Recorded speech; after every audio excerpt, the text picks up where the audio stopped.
These are just some of the games that prove story is the most powerful factor in any video game. Let's dive in.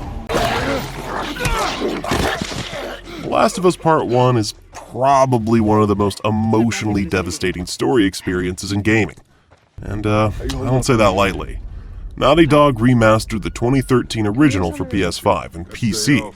You play as Joel, this broken middle-aged survivor in a post-apocalyptic America overrun by fungal zombies. He's tasked with smuggling Ellie, a 14-year-old immune to the infection. Sounds like standard zombie fare until you realize this game is less about the infected and way more about what survival does to people. The relationship between Joel and Ellie builds naturally over the journey. Awkward at first, then protective, then something that resembles a father-daughter bond neither of them knew they needed. The writing refuses to take easy routes. Characters make selfish decisions, morally great choices, and the game doesn't judge them for it. Joel isn't a hero. He's done terrible things to survive, and he'll keep doing them. Ellie starts innocent, but hardens as she witnesses the brutality of this world. Watching that transformation over 15 hours is genuinely affecting in ways most games never attempt. I remember when I played this the first time on PS4. It was honestly one of the best games I've ever played at the time. Truly memorable. The performances are what sells it. Troy Baker as Joel, Ashley Johnson as Ellie deliver mocap performances that feel straight out of Blockbuster. Their chemistry makes the quieter moments between action set pieces land harder.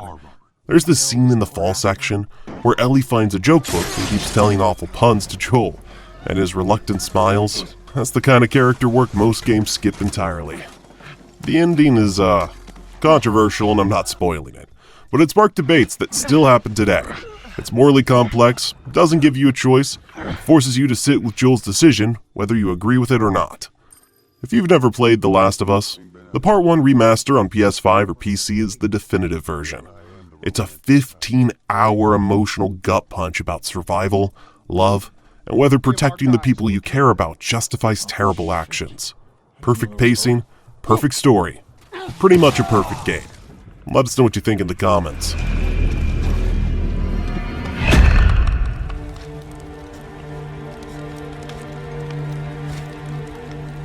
After the incredibly shouty original trilogy, I genuinely don't think many people expected God of War to suddenly have restraint.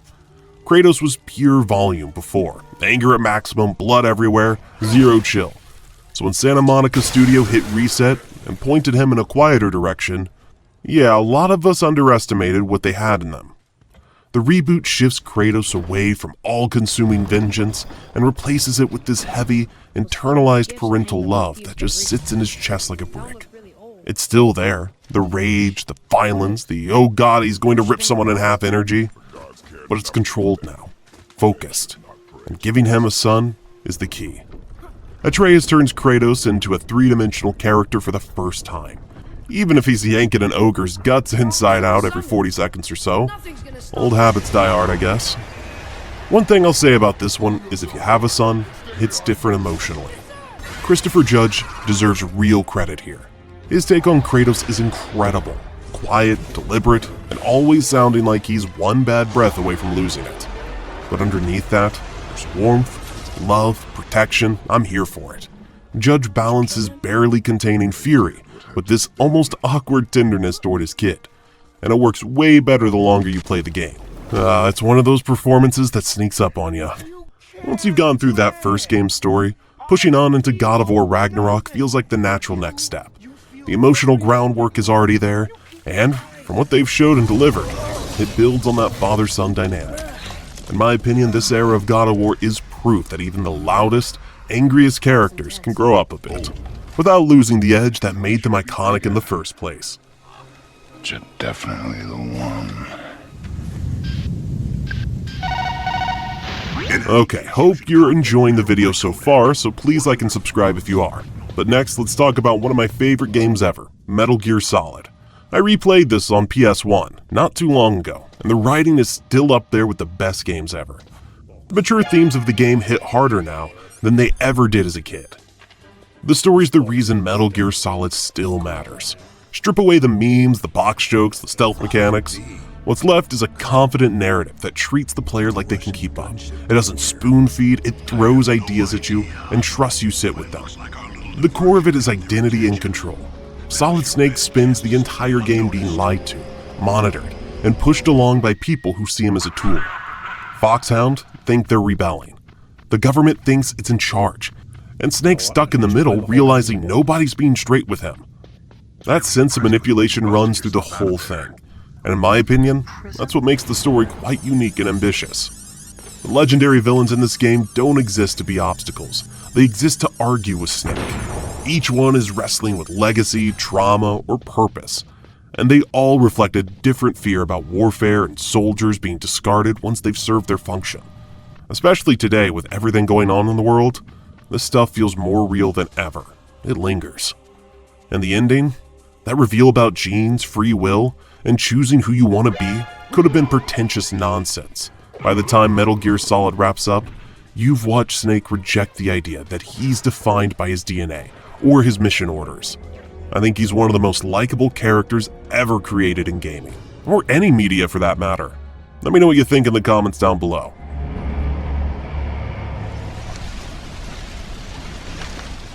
Alright, next up, Spec Ops: The Line.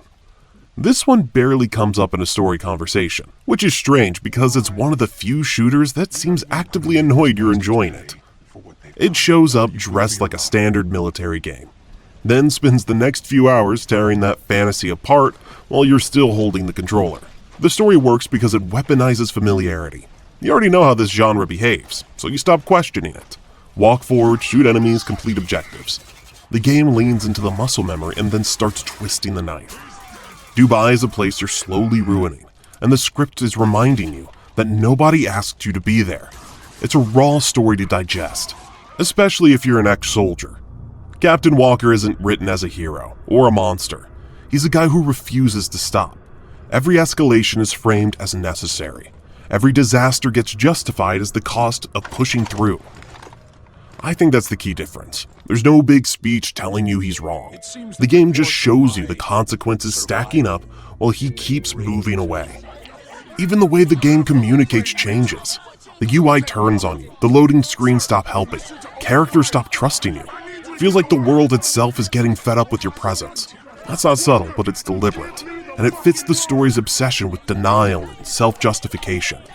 Pretty good insight into what it feels like to serve a tyrannical government. Most shooters want you feeling confident, but Spec Ops wants you uncomfortable, questioning why you didn't put the controller down earlier. That's probably why it gets brushed aside.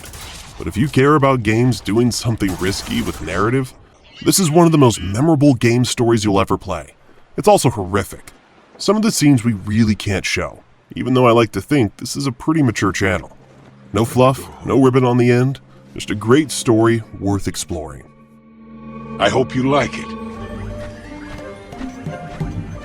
Just want to say something real quick. If you're tired of seeing AI trash channels stealing our thumbnails, ripping our content, and pumping out garbage, hit subscribe. Stick with the real deal. GameWise is where the originals live. We care about our viewers and our content. Alright, good chat. Let's lighten the mood, shall we? Let's talk about Ni no Kuni, Wrath of the White Witch. You start as Oliver, a kid dealing with a tragic loss, and suddenly he's in this parallel magical world, tasked with saving it, and in the process learning a lot about himself. The setup could be heavy-handed, but the game handles it with a light touch. It knows how to mix whimsy and heartbreak in the same scene, which brings back all the emotions from playing the best JRPGs. Oliver's companions each have quirks, flaws, and moments where they really come to life. Even little NPC interactions are packed with personality. Every town, every side character, it all has personality. And it all feeds into this sense that the world is lived in and connected to the story. Then there's the way the story intertwines with gameplay.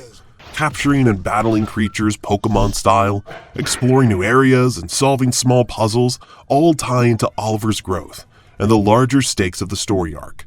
Nothing feels disconnected.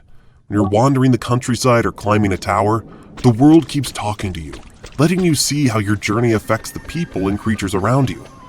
I'm here for the tone too. The game can be silly, playful, even absurd, but it never undermines the emotion. By the time you're wrapping up Oliver's journey, you get that feeling like you just read a good book or experienced an amazing TV series. It's a story about growing up, facing tough choices, and seeing the world through someone else's eyes, delivered with a sense of wonder that's rare in games these days. Definitely not one to sleep on. The second game, though, awesome, but nowhere near as good in my opinion. Now let's quickly talk about instant gaming, the best way to get your games for less money than you would from retail. Whether it's new releases, bestsellers, or upcoming pre-orders, you'll find them at a discount for PC, PlayStation, and more. Unlike shady key marketplaces, instant gaming only sells keys from authorized resellers, so you're getting legit products at great prices. Plus, with a top Trustpilot rating and 24/7 customer support, you can buy with confidence. Personally, I've been using their service for a while and always had a great experience, and that's why we're happy to partner with them. Check out Instant Gaming through the link in the description and start saving today. Do I look like I need saving? We are all the result of the choices we've made. This next one is pure story, Detroit Become Human. This drops you straight into a near-future Detroit, where androids are everywhere, which, let's face it, is probably not too far away. Although if you ask me, AI is still incompetent trash, so we're still a little ways away from the singularity or whatever. But hey, I'm getting sidetracked. In Detroit, you play 3 characters, Kara, Connor, and Marcus, and each story thread hits different parts of the human experience. Kara is trying to keep the child safe. Connor is tracking deviant androids while questioning what duty really means. And Marcus is leading a movement that can inspire history or destroy it. This is a choice-driven game. Everyone you make twists the narrative in ways you notice immediately. Characters react, situations change, and you're constantly adjusting. The game leaves a lot with giving the player responsibility. It never forces you, and it never tells you which choice is right. If you hesitate, characters notice it. If you push too far, there are immediate repercussions. Those little reactions make the story believable. And it's not mechanical. There's tension, frustration, and even surprise built into ordinary conversations, like a quiet argument between Kara and the child she's protecting that can suddenly spiral depending on what you say. The performances sell every beat. Brian DeChart as Connor nails the subtle tension between protocol and curiosity, while the other actors bring warmth, fear, and anger that shifts depending on your choices. The camera work complements that perfectly. Close-up on reactions, long shots on tense standoffs, small details in the environment that hint at consequences before they hit. It makes you aware of the stakes constantly, even without narration telling you. And what I love is the emotional scale. The game can move from quiet moments of personal care to full-on moral chaos in the street. Every thread reminds you that these are people, or androids, with their own priorities, fears, and hopes, and it's your actions shaping how they survive and change. That's what keeps me coming back. You feel involved, responsible, and sometimes uneasy. And it's the way the story is structured that makes that tension natural instead of forced. Really a cool and unique game. Those oily actors of a mediocre justice, the Pinkertons. Alright, another cool game on this list is of course Red Dead Redemption 2. It's hard to talk about this game because I've featured it so much over the years. I think the kids call it glazing, but let's be honest, this is probably the greatest game world ever created. The story's a slow burner. It's more Vince Gilligan drama than Wild West, in my view. What I love about it is just the incredible acting performances from every single character in the game. No NPC dialogue feels stiff or ingenuine. The game really takes you into its setting and immerses you in it. The little touches in the world make every ride and encounter memorable.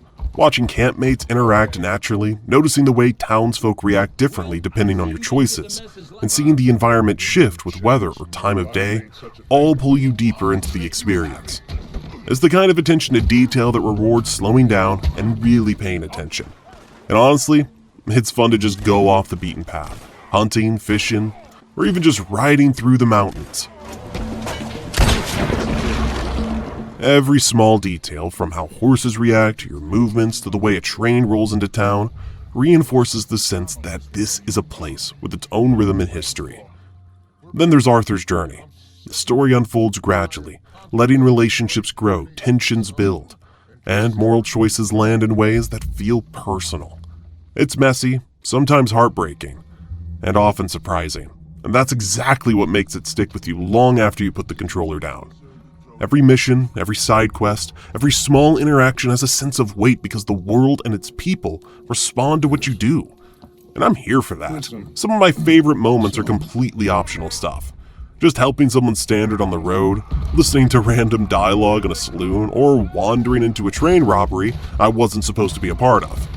Those things make the game feel like it always was ready to throw something unexpected at you, and it never stops being entertaining.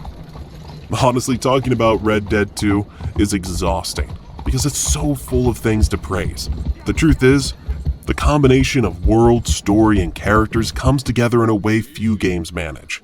I can replay it years later and still notice things I missed, still get caught up in moral dilemmas, and still feel like I'm part of this chaotic, beautiful, sprawling version of the Wild West. Love this one.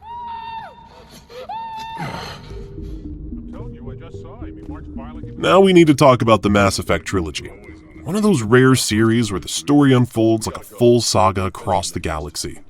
You're following Commander Shepard through a world on the brink of extinction. And well, every decision you make shapes how the trilogy plays out. I love that the game really leans on the emotional weight from the relationships you build.